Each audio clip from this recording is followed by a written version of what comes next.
Hey, good morning, ladies and gentlemen. This is a Senate election prediction for July of 2024, so we're almost surpassing the summer. Just want to do a quick little thing here. You know, it worked for a presidential cycle, polling average, uh, polling errors. Here are the candidates, the margin of victory, and here's a little timeline for the next Senate election. So the next primary is July 30th in Arizona. Doesn't really do anything because it's going to be Lake against Gallego anyway, but I'm hoping that Mark Lamb defeats Kerry Lake because Lake is definitely going to lose the Senate election. Okay, so we're checking up on the safe states first. California, Schiff plus 20. Connecticut, Murphy plus 18. Delaware, Blunt plus 13. Hawaii, Hirona plus 42. Maine, King plus 20. Maryland, that's a new one. New polling after the primary concluded that also Brooks, adjusted for the polling errors, is winning the state of Maryland by slightly over 10. So it's going to be closer than normal cycles, but it's still going to be an easy victory for the Democratic Party. Massachusetts, Warren plus 20. Minnesota, Klobuchar plus 17. We have Nevada. At the moment, in terms of polling, we have Jackie Rosen with a comfortable 11-point victory.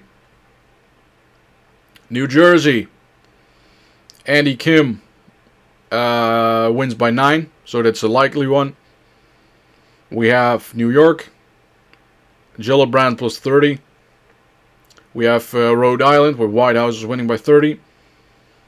Bernie Sanders wins by 40. In Vermont, Tim Kaine wins by 11.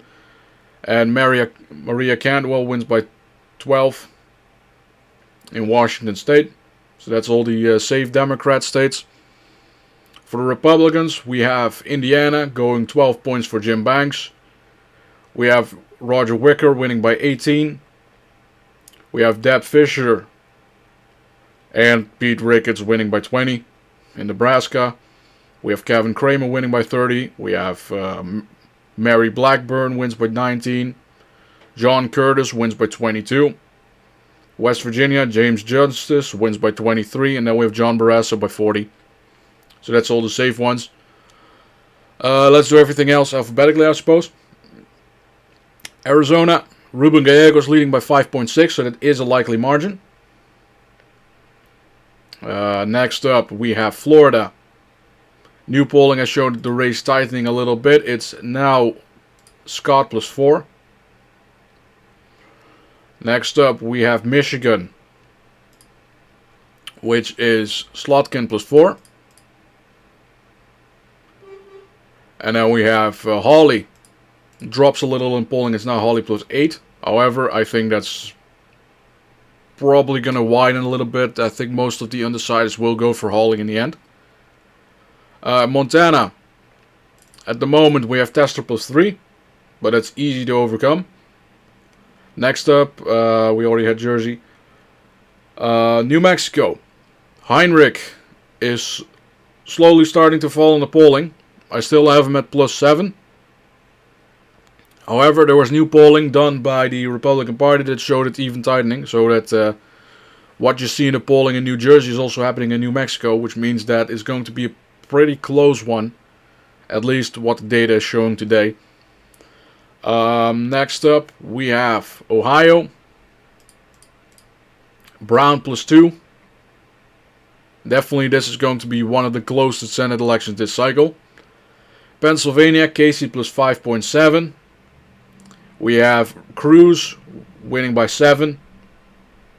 And the last one is Wisconsin. Baldwin at the moment wins by 9.7. However, that is going to tighten down the line. I'm pretty frustrated with this one because there hasn't been any new polling. The only state that is actively being polled is Arizona. And I want to see more polling in Ohio. I want to see more in Montana. I want to see more in Michigan. And I think that it wouldn't hurt to see any more polling in Virginia. This is what it is appearing to the numbers right now, so a 50-50 split. However, in all realistic scenarios, let's see. The Republicans in the Senate usually underperform the presidential candidate by about 10 points. So if Trump wins the state by more than 20, then John Tester's going down. Because you're looking at it and saying,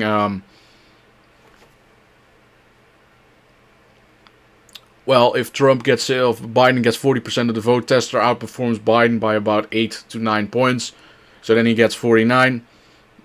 With low turnout for third parties, or low participation of third parties, you can see Tim Shee crossing the threshold. Same goes for Ohio.